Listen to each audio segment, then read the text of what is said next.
Assalamualaikum warahmatullahi wabarakatuh. Semangat pagi rekan-rekan sekalian. Ya, kali ini saya Agus Santosa ingin memberikan pencerahan buat sebagian orang yang masih punya pandangan terhadap bisnis Vingo, ya, pandangan yang kurang tepat, ya, melenceng jauh seperti itu, ya. Jadi begini rekan-rekan sekalian, ada pendapat sebagian orang yang menyatakan bahwa kalau kita jalankan bisnis Vingo ataupun sebagai affiliate Vingo itu hanya menyenangkan, hanya menguntungkan yang di atas. Nah, itu sebagian ada yang punya pendapat seperti itu, ya. Nah, kita coba telaah, ya, kita analisa secara baik, secara fair, secara objektif, ya, bagaimana perbandingan antara bisnis Vingo dengan usaha-usaha lain, ya, konvensional tentunya, ya. Nah, kalau kita lihat usaha konvensional, ya, mulai dari Anda sebagai konsumen misalkan, ya, atau Anda sebagai orang yang buka toko, ya, menjual produk-produk, ya, seperti itu. Nah, jadi kalau posisi Anda sebagai orang yang punya usaha membuka toko, anggaplah toko sembako, ya, atau toko makanan gitu. Tentunya kan barang-barang bukan diproduksi Anda sendiri, ya. Anda mendapatkan suplai atau beli dari grosir, ya, grosir-grosir yang ada di pasar, kemudian Anda jual retail seperti itu. Nah, Anda tentunya mendapatkan barang nggak gratis, tapi harus menyediakan modal untuk belanja di grosir tersebut. Oke, nah, di grosir itu bukan hutang, tapi beli cash tentunya, ya. Ketika Anda beli cash dan ternyata Anda barang-barang yang Anda beli itu tidak laku, resiko 100% Anda tanggung sendiri, ya. Angkanya berapa? Ya cukup besar tentunya, ya. Buka toko itu sewa tempatnya itu udah cukup besar. Barang-barang expired rusak karena nggak laku dan resiko Anda tanggung sendiri, ya, seperti itu. Berapa nilainya? Bisa puluhan juta, ya, seperti itu.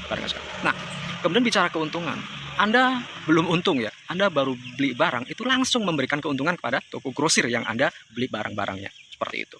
Nah, artinya apa? Itu menguntungkan toko grosir. Anda baru mulai, ya, buka usaha, Anda sudah memberikan langsung keuntungan kepada toko grosir. Apakah toko grosir akan menjamin atau mengembalikan uang Anda ketika barang-barang nggak laku? Tentunya enggak, ya. Itu sudah jadi keuntungan buat toko-toko grosir. Nah, toko grosir tentunya banyak sekali, ya, banyak sekali memiliki toko-toko, ya, orang-orang yang dagang seperti Anda, ya. Nah, banyak sekali. Nah, jadi keuntungan yang paling besar Anda dibanding toko grosir, tentunya toko grosir jauh lebih besar keuntungannya, ya.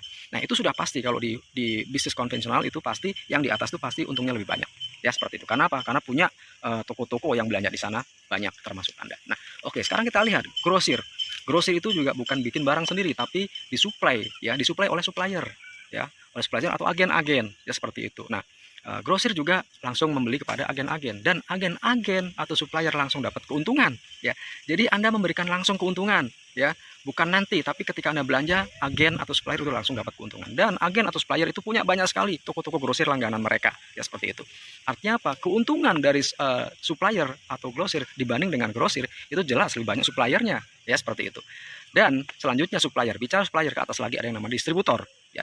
Nah, distributor itu banyak sekali punya agen-agen atau supplier, ya, di bawahnya.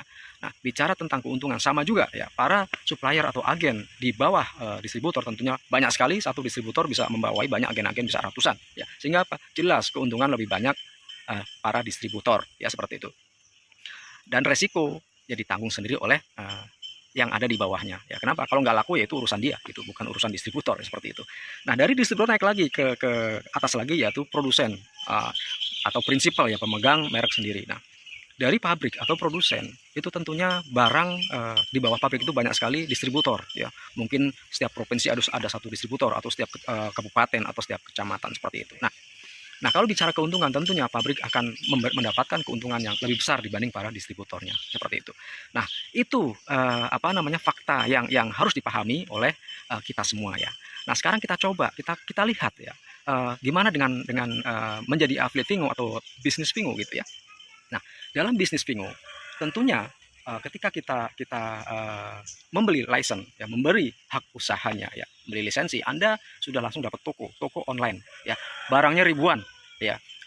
Untuk di Indonesia masih nunggu launching untuk transaksi pembelian barang, ya. Tapi kalau di Malaysia yang sudah berjalan itu sudah normal seperti toko-toko online atau marketplace lain, ya, seperti itu. Nah, Anda join melalui sponsor, ya, Anda bergabung di Vingo melalui sponsor. Apakah sponsor itu dijamin punya keuntungan lebih besar dibanding Anda atau menguntungkan yang di atas? Belum tentu, rekan sekalian, ya. Contohnya saya sendiri, ya.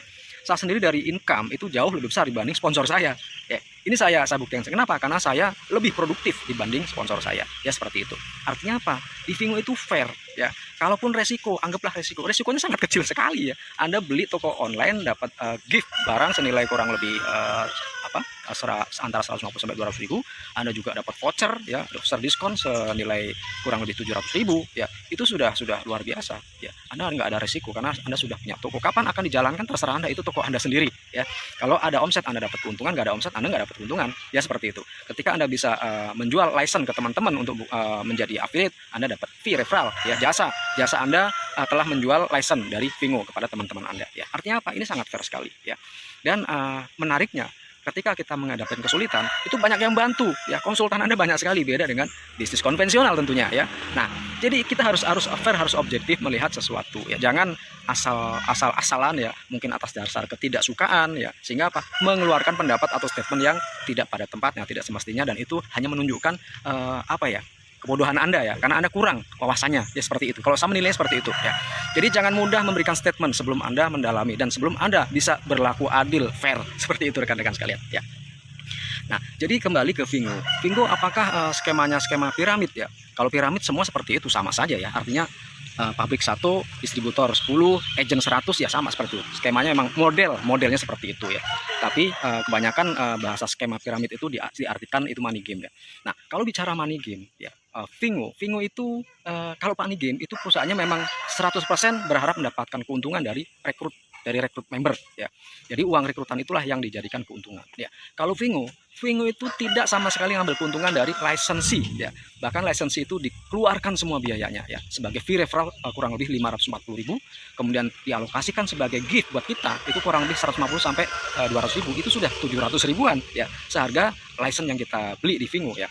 Kemudian Vingo memberikan tambahan lagi sebesar 700 ribu itu voucher diskon. Artinya apa? Vingo betul-betul bisnis real ya, yang menjual barang-barang, produk-produk. Diharapkan dengan adanya voucher, maka seluruh affiliate ataupun PSPS yang sudah registrasi, sudah terdaftar di Vingo, itu segera belanja produk-produk yang disediakan ya. Dengan ada keuntungan-keuntungan lain seperti cashback kurang lebih 10% ya. Kemudian kalau kita punya shopper yang belum upgrade sebagai PS, kita dapat juga kurang lebih 10% dari belanja mereka.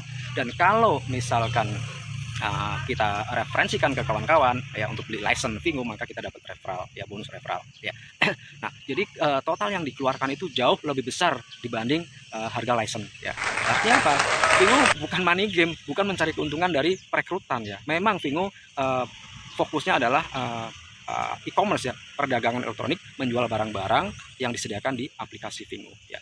Jadi itu rekan-rekan ya, nggak usah khawatir kalau ada pendapat-pendapat miring, pendapat-pendapat negatif yang notabene itu hanya mereka itu kurang wawasan, minim sekali pengetahuan dan asal jeplak. Jadi itu kita malah bisa menilai orang tersebut wawasannya sangat minim ya. Jadi menjelaskan atau memberikan pendapat, menilai sesuatu itu hanya dengan keminiman pengetahuan dia ya. Jadi abaikan aja, nggak usah pikirin, menghabiskan energi ya. Energi kita akan terkuras ngurusin orang-orang seperti itu ya. Jadi yang pasti ya, kalau kita menawarkan sesuatu sebagus apapun itu produk yang kita tawarkan atau bisnis yang kita tawarkan, hukumnya itu lebih banyak yang menolak dibanding yang menerima. Tapi kalau kita paham itu ya, kita bukan mencari orang-orang yang negatif, orang-orang yang nolak, orang-orang yang memberikan pendapat miring. Yang kita cari adalah orang-orang yang punya semangat tinggi, orang-orang yang punya pikiran positif, orang-orang yang ingin maju dan ingin sukses bersama kita di Vingo ya. Jadi curahkan aja ke orang-orang yang positif, orang-orang yang bersemangat, sehingga apa? Energi kita akan semakin besar ya. Sehingga pas semangat kita tinggi, kita tambah antusias, dan yakinlah kalau kita sudah punya energi yang positif yang besar seperti itu, hanya waktu ya, hanya waktu yang akan menjawab ya. Insya Allah kita akan sukses ya, seperti itu ya. Ketika kita mengalami sesuatu yang nggak bisa kita hadapi sendiri, konsultasikan kepada para leader di atas yang punya semangat tinggi tentunya ya. Jangan konsultasi ke orang-orang yang sedang lemah energinya ya, atau orang-orang yang sedang hopeless ya, lupakan itu. Jadi temui orang-orang yang punya semangat tinggi, sehingga apa? Energi kita bisa bertambah, kita bisa move on, kita bisa bangkit, dan kita raih sukses bersama-sama. Baik rekan-rekan sekalian, itu aja yang bisa saya sharing di kali ini. Mudah-mudahan bisa memberikan sedikit pencerahan ya, bagaimana menghadapi orang-orang yang punya pandangan miring terhadap bisnis. Terima kasih, sukses untuk Anda. Wassalamualaikum warahmatullahi wabarakatuh.